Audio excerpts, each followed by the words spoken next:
Welcome to a brief introduction into doing a female portrait. In order to begin, we'll be constructing a large circle in the top half of the page and then drawing a vertical line straight down the center of that circle, and proceeding from that, constructing two slight diagonals from the edge of the circle and using those as the jaw, and from the base of those vertical lines we'll be connecting the base of those to the vertical that dissected the center of the circle, and that'll create a closed shape that is the outline of your head. So this will be your general outline to fit everything into. And from there we're going to be locating the nose and the mouth.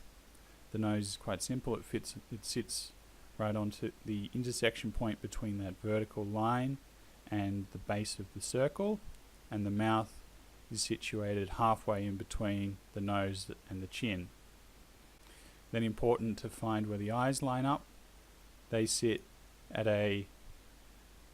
about a third of the way up the circle. So if you imagine the circle is broken into three sections, it's in the bottom third of that, at about the point where, a bit above the point where the jaw line met up with the main circle that we constructed at the start. And the next crucial point is to find where the tear duct for your eyes are situated, and they go right in line with the edge of your nostrils. So we need to draw a straight line up from our nostrils, going straight up and into that horizontal line that we created that's a third of the way up the circle. So we do that on each side, and proceeding from that we are going to find the point from the tear duct halfway to the edge of the head, and that'll be the width of the eye. Next we're finding the edge of the mouth, and that is halfway, the width of the eye.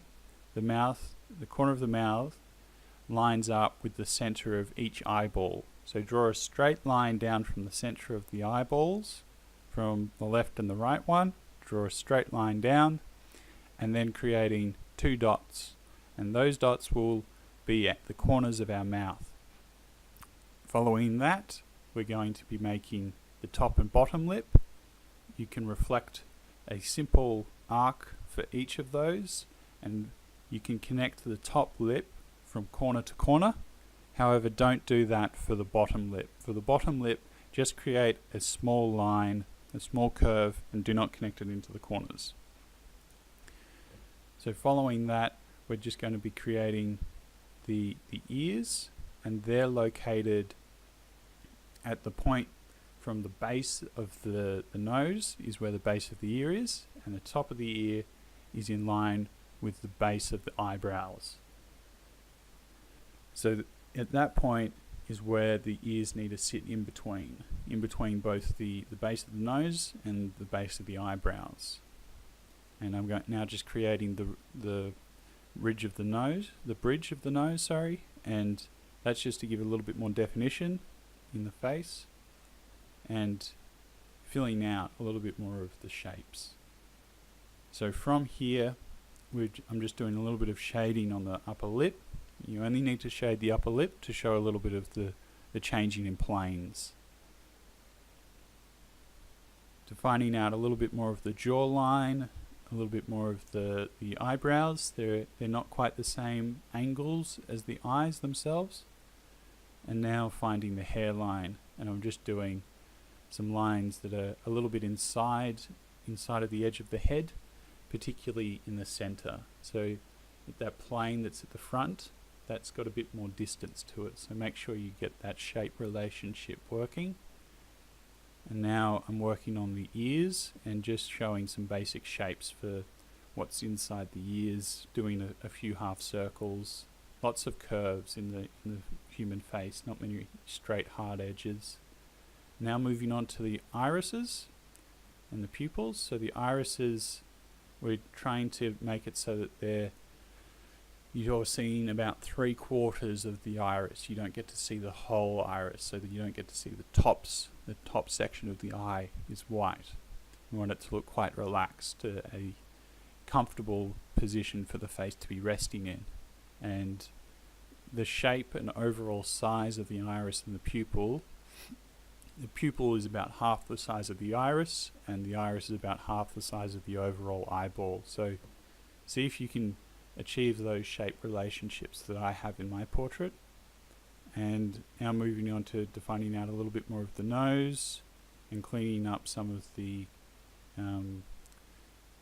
those little details to really make it pop, really define out the planes and edges of the face, doing some of the bridges above the eyebrows, and then we'll be moving into doing a bit more of the other features of the face, so putting in some of the cheekbones, following those large curves that we did for the circle to construct the head, and then finding the neck. So the location of the neck is a little bit inside the jawline, so make sure you get that, otherwise it's going to look like a very, very thick, chunky neck.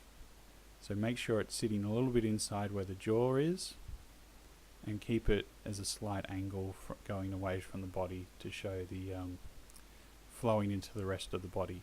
But that's not as important as nailing the core features of this head, which are the eyes, nose and mouth. And from this point, I'm just going to be cleaning up a few of the features. You can erase some of the construction lines as you're going, as you no longer need them at this point.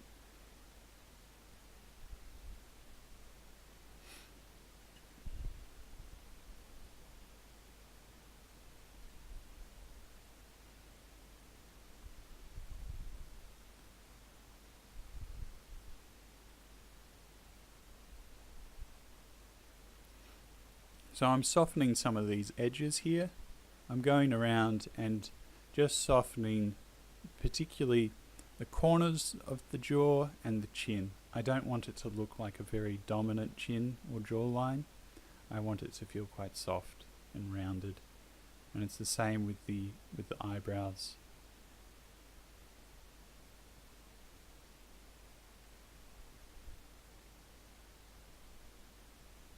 And here I'm just cleaning up a few of the different aspects of the face, getting rid of some of the construction lines that were hurting or hindering the ability to read the face clearly. So just cleaning up the bridge of the nose and putting a bit more shading on that top lip. And when you're drawing your lips, focus most of the attention of your pen or your pencil in the corners and the center of the mouth. You don't need to draw a heavy line through the center of it. It's just quite a subtle transition showing some of the shadows.